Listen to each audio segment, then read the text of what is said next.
High friends welcome to Shikdar's academy. Shikdar's एकाडेमीते सबाइके स्वागत। आपनारा जानें जे ओबीसी मामलार शुनानी आज रयेछे, किन्तु शुनानिर आगे एकटी गुरुत्वपूर्ण आपडेट एसे गेल, सेटा एई भिडियोते आमरा जानबो जे ओबीसी मामलार शुनानी सकाल 10:30टाय शुरू हওয়ার कथा छिलो। 10:30 शुरू हওয়ার कथा थाकलेও विशेष कारणबशत ओबीसी मामलार जे शुनानी सेटा किन्तु एई मुहूर्ते कयेक घंटा पिछिए गेल, ना कोनो दिन पिछिए जाच्छे ना, कयेक घंटा पिछिए जाच्छे। अर्थात शुनानी शुरू होबे 12टार पर, एमनटाई किन्तु आमरा जानते पारछि। एबं एकई संगे आरो किछु विषय नतून आपडेट आमरा देखते पेलाम। देखुन सुप्रीम कोर्टेर वेबसाइटे এই যে হচ্ছে মামলাটি ছিল, আপনারা জানেন যে এই যে diary number 27287 of 2024 the state of West Bengal versus Amal Chandra Das, এটা হচ্ছে মূল মামলা। মামলাটি পেন্ডিং এবং এই মামলা হয়েছিল আপনারা জানেন যে 18/6/2024 সালে এই মামলা হয় এবং এই মামলার আজকে শুনানির যে ডেট, সেই শুনানির ডেট কিন্তু এই যে রয়েছে, আপনারা দেখতে পাচ্ছেন 9/10/2025।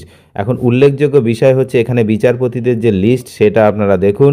দুজন বিচারপতি থাকলেও এখন আমরা দেখতে পাচ্ছি তিনজন বিচারপতির বেঞ্চ এই মামলাটি শুনানি করবেন, অর্থাৎ ফাইনাল ডিসপোজাল অবধারিত। আজকে কিন্তু ফাইনাল হয়ে যাবে এই মামলার, এমনটাই কিন্তু বোঝা যাচ্ছে। কারণ প্রধান বিচারপতি সঙ্গে আরও দুজন বিচারপতি, মোট তিনজন বিচারপতির বেঞ্চ এখানে তৈরি হয়েছে। দেখতেই পাচ্ছেন honourable chief justice, honourable mister justice Ujjwal, এই যে উজ্জ্বল বাবু ইনি কিন্তু নতুন এসছেন, মানে ইনি ছিলেন না আগে এই মামলায়। তারপরে আর কে আছে, অনারেবল জাস্টিস বিনোদ চন্দ্রন। তো এই তিনজন বিচারপতি রয়েছেন। সুতরাং আজকে এই যে মামলার, যেটা আমরা পূর্ববর্তী ভিডিওতে জানিয়েছিলাম যে মামলাটি কিন্তু ফাইনাল ডিসপোজালে রয়েছে, এখানে লেখা স্টেজ, অর্থাৎ এটা কিন্তু আজকে ফাইনাল হবে। আপনারা দেখতেই পাচ্ছেন এখানে রেড কালার করে দেওয়া হয়েছে, West Bengal commission for backward class. Petitioner main হচ্ছে West Bengal commission for backward class. তো এই হলো বিষয়।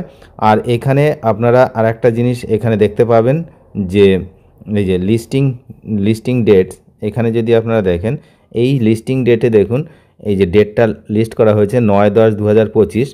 এইখানে স্টেজটা দেখুন, এই স্টেজটাই হচ্ছে যখন কোনো কেস যখন ফাইনাল শুনানির দিকে চলে যায় বা ফাইনাল হিয়ারিং হয়, সেই সময় কিন্তু এইগুলো লেখা থাকে, ডিসপোজাল, ফাইনাল ডিসপোজাল, এইরকম। হ্যাঁ, তো তেমনটাই লেখা রয়েছে এখানে। তো যাই হোক, আমরা আশা করব যে আজকেই এই মামলার শুনানি শেষ হয়ে যাক, কারণ দীর্ঘদিন ধরে এই মামলা চলছে। আপনারা জানেন সংরক্ষণ একটি সেন্সিটিভ বিষয়, সেই বিষয়ে যদি কোনো সমস্যা তৈরি হয় তাহলে কিন্তু সারা দেশের সমস্যা। তো এই সমস্যার সমাধান এই মুহূর্তে দরকার এবং আমরা মনে করছি যে মাননীয় বিচারপতিগণ হয়তো সেই দিকেই নজর দিচ্ছেন এবং আজকেই কিন্তু এই মামলার শেষ শুনানি হতে চলেছে। তবে আবারও বলি, 10:30 পরিবর্তে 12টা থেকে শুনানি শুরু হওয়ার কথা রয়েছে এবং এই যে কেসটি কিন্তু রয়েছে, দেখতেই পাচ্ছেন 7 নম্বর লিস্টে। 7 নম্বর যদি হচ্ছে লিস্ট থাকে, সিরিয়াল নাম্বার 7, সুতরাং শুনানি হবেই। অনেক ধন্যবাদ শেষ পর্যন্ত দেখার জন্য। শুনানিতে কি হয় সেদিকে তো আমরা নজর রাখছি। লাইভ শুনানির কিছুটা পার্ট এই ভিডিওতে দেখানো হয়, টেকনিক্যাল ইস্যু এবং আরও অনেক কিছু ব্যাপার রয়েছে, কপিরাইট সংক্রান্ত বিষয় রয়েছে, তাই হচ্ছে পুরো লাইভ ভিডিও দেখানো সম্ভব হয় না। কিছুটা পার্ট আমি আমার চ্যানেলে দেখাবো, আশা করি যখন হচ্ছে শুনানি শুরু হবে এবং শুনানি শেষে বিস্তারিত আপডেট এই চ্যানেলেই আসবে। যারা চ্যানেলে নতুন অবশ্যই চ্যানেলটিকে সাবস্ক্রাইব করে সঙ্গে থাকবেন। Thank you.